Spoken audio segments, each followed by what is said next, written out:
Hi, I'm Mehreen Sheikh from the World Bank. We are live at the Innovate for Climate Finance and Markets Week in Barcelona. For those tuning in online, please use hashtag Innovate for Climate. I'm excited to have a conversation here today with Vikram Widge, the head of the Climate Finance and Policy Group at the International Finance Corporation. So Vikram, for those who don't really know about the work the IFC does and your work, could you just give us an overview? Great. Thank you, Mehreen, and thank you for having me here. And hello, everybody online. So IFC is part of the World Bank group. Well, it's confusing for a lot of people as to why it's different from the World Bank. But the World Bank and the IFC are, if you will, siblings, one focusing on working with governments, and we at IFC focus on working with the private sector, financing them, all in developing countries, and working with them in this context to help the transition to a low-carbon future. Great. So then how are you guys engaging with the private sector, especially now, to mobilize financing to make sure we get to where we need to get to accelerate on climate action? So on multiple fronts, financing, which is our bread and butter, is clearly one focus. For ourselves, we have made a commitment that a little less than a third of all our financing by 2020 is going to be climate related. Now that is a significant transition because for us it's doubling already. And we, from a money perspective, may not be huge compared to some of the bigger banks, but I think we have a huge catalytic effect, and that's what we want to leverage really. In terms of the private sector, we hear repeatedly that they are going to save us, they're going to save the world. Yeah. But the beauty about the private sector is it will mobilize, it will bring money to solve the problems, but it'll also bring technology, it'll bring innovation, it'll bring management that will allow us to get there. And all of these themes we have been exploring the last 2 days here as well, showcasing them. But that's where I think we want to be, from working with governments to helping them create new markets, which then become opportunities that we can bring our private sector into. So now, the conference, a lot of people are saying private sector is needed now. You have to work with private sector, you have to work with government. So do you believe that's true, that we need to engage with these different groups to really, move the needle and push forward on meeting the Paris Agreement and, just ramping up partnerships? So look, no one group is going to do this by themselves, right? Governments are critical to this whole equation because without them, we are not going to get the regulatory framework or the policies that are needed. So governments really do need to focus on establishing what I'd call, at the risk of sounding jargony, an investment smart kind of a framework. How do you attract the private sector? And so you have to cater to certain aspects of that. For the private sector's part, I think they can't simply sit there waiting for this to come. They have to be active. They have to engage with government. Same thing is true of banking and finance. The capital markets are critical in terms of bringing and making sure this money flows where it's needed most. So from regulator to government to corporate chiefs, everybody needs to align behind this message that this is where the future is and this is where we need to get to as soon as possible. So just switching gears, so just what motivates you every day? I mean, with all these different battles happening and kind of the fight against climate action, what motivates you every day?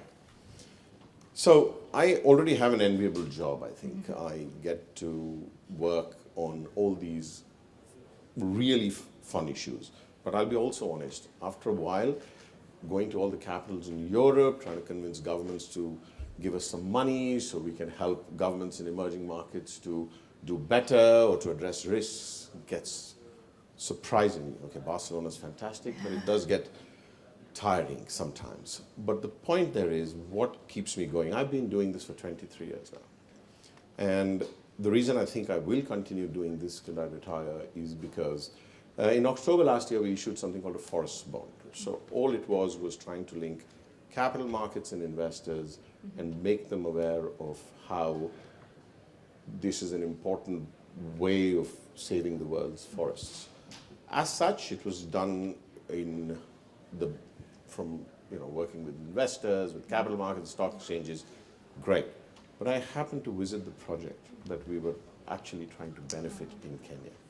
And I think that really is inspirational. When you see that the work you're doing is actually, how does it translate to impact the children in the, so that we were saving the forest, but the money that was going in was actually supporting communities, primary school refurbishment in Eastern Kenya, midday meals for children, women's group engagement, alternative livelihoods for disabled people, fair trade, employment for local women. And when you actually see that in action, delivered through the private sector, linking to money provided by the capital markets, you're like, okay, this is worth it. This will keep me going another 6 months, then I'm going to go visit somebody else. So that's inspirational. I can't show it here, but I keep a picture of those kids on my tabletop to remind me that that's really the future. That's a great story, yeah. So just to follow up with that, I mean, what are some of the challenges you've been seeing at talking to these different companies and different groups from the private sector as well? What are some of the main challenges that you've seen? Look, I think what has happened in the last 2-3 years in particular is there's been a significant shift from naysaying to acting. I think that message has happened. I think people realize that there is opportunity. As I was mentioning earlier, we ourselves did a study that said that in 21 countries itself, there's $23 trillion worth of opportunity in the next 15 years, right? There's momentum. Governments are beginning to act. There is technological improvements. Everybody talks about how solar PV prices, solar photovoltaic prices have dropped. There's movement on pricing externalities, like what is the cost of carbon and how do we internalize that? So everybody, and then there is the move to transformation. But transformation at the scale we need, and I quote somebody who said, we need the transformation, we need the speed of sort of the internet and the transformation of the Industrial Revolution. And that combination is what we need. And that really, to get to that and to be able to achieve that, I think goes back to what you asked earlier. I think governments and the private sector really need to work together. They really need to listen to each other.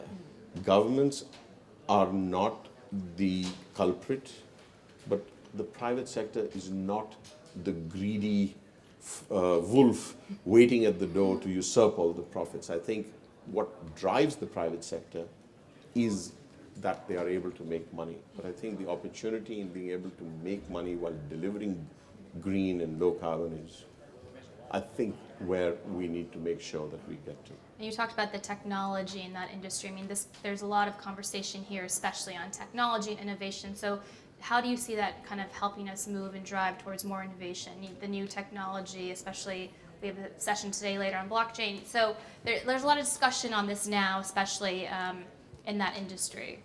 Look, when I graduated from college, and I won't admit to when that was, it was in India, and there was a 7-year waiting list to get a landline.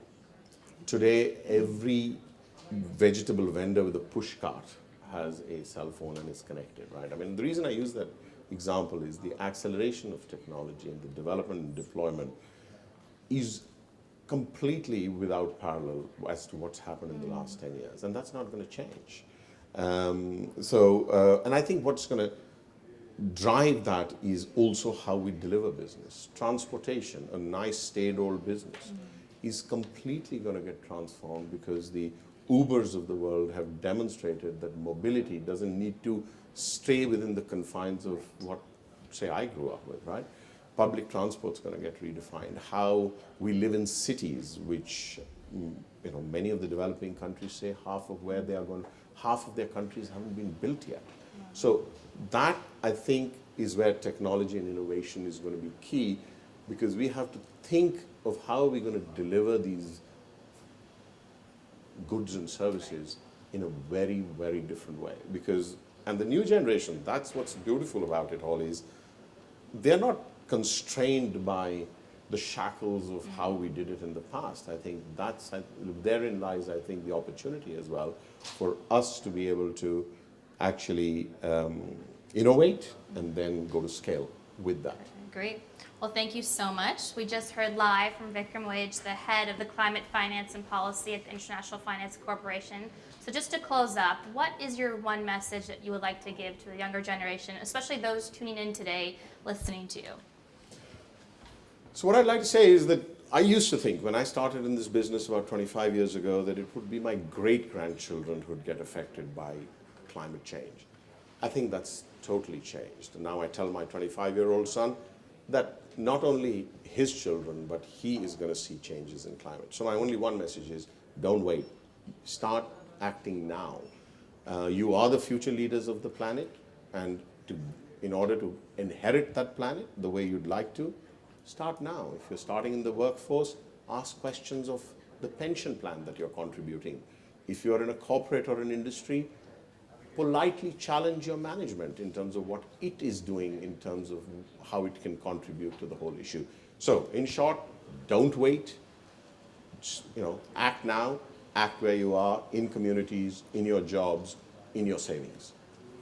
Thank you, and stay tuned for more interviews on facebook.com/connectforclimate. Thank you.